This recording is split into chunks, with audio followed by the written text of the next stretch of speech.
Today is the extraordinary beginning of a new era. Before I begin, well, my name is Jared, and before I begin, I'd really like to wish a happy birthday to two of my wonderful friends who are filling a year today.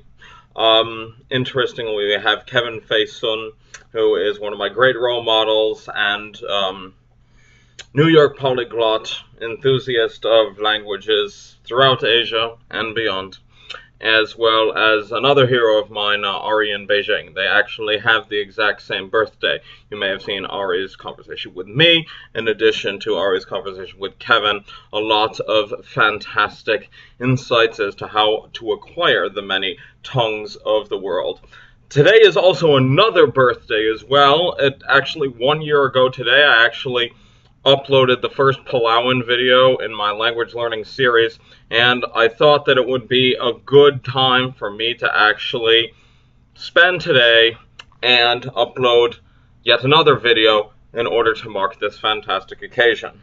That said, I somehow think that Tinged, or Your Language, that website that I've been using to learn Tuvaluan, is becoming a little bit more of a reference, and so as a result, I'm going to continue to do Tuvaluan and other means that I'm going to be publishing. The Longfest conference is having a challenge that begins tomorrow, and I've already selected 2 languages for it. I'll be doing Lao and Tuvaluan, and one to be decided. Some of the choices include that I'm thinking Greenlandic, Irish, Kiribati, or Tuvaluan are probably the most likely candidates. I might also consider More, but I'm not too certain. But in any case, in part because I really want to engage a lot of people about this place, and also because I'm looking for resources to learn it myself, here I am presenting a grammar of Tuvaluan in order to genuinely cement a lot of the aspects of how to make sentences in this language. So I've been studying this language like on and off for about a year now, but this is when I turn it to the public sphere, and it's going to be something truly fantastic. Okay. Okay,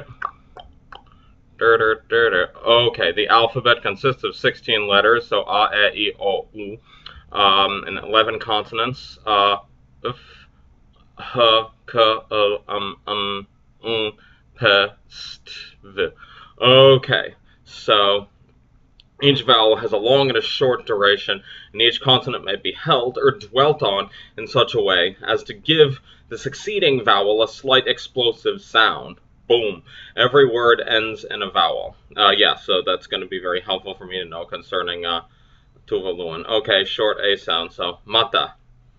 So, mata is an eye or a face. Both vowels sound like the in butter, so that's a short U sound. So mata. Okay, long A sound. Whanau, offspring. An A sounded as an in father. Okay, short E sound. Pepe, butterfly or moth. Both vowels sounded as in bet. Long E sound. Pefea. A sounds, okay, so pepe, pefea. Okay, short I sound. Okay, so woman's calls it tite. Okay, long I sound. E, so sili, to ask. I don't exactly really know. Well, I guess we're going to find out exactly, because I don't see any differences in the way they're written, but I guess we're going to find out shortly. All of my questions will be answered. Yippee. Okay, short O sound. Papa, papa. So, copra. Long O sound. Po, night. O sounded as an O in north. Short U sound. Tuku, put, give. Both vowels as an in pull. Okay, long U sound. Pula, shrine.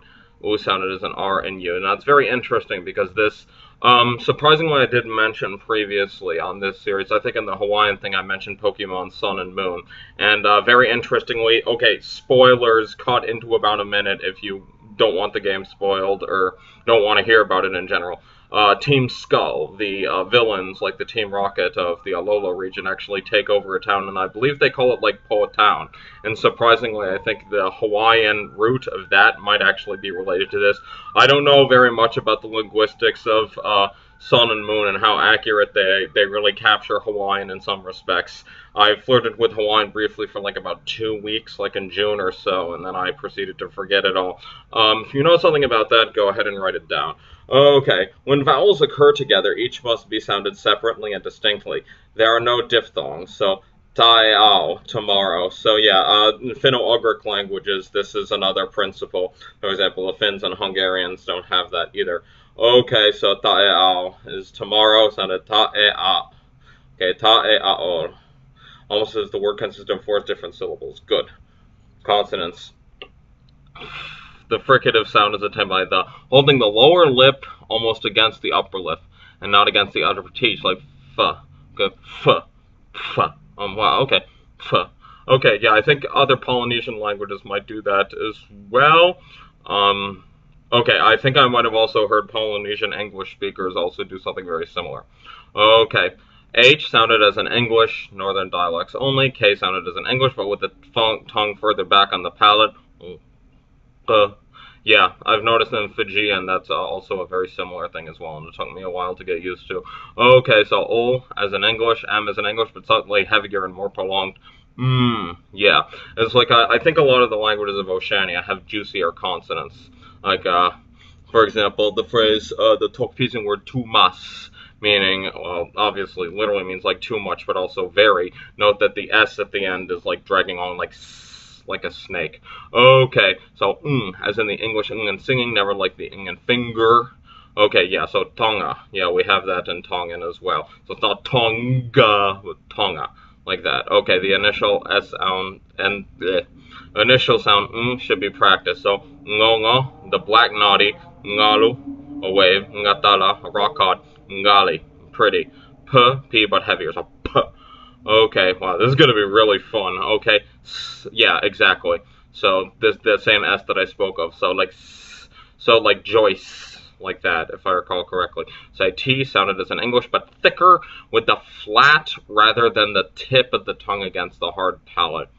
T, t. So yeah, I would say that sounds vaguely Indo-Aryan in a sense. Okay, t. Okay, V, the lower lip is held together, so as if for Ellis, which is colonial language for Tuvaluan. Okay, so V, yeah.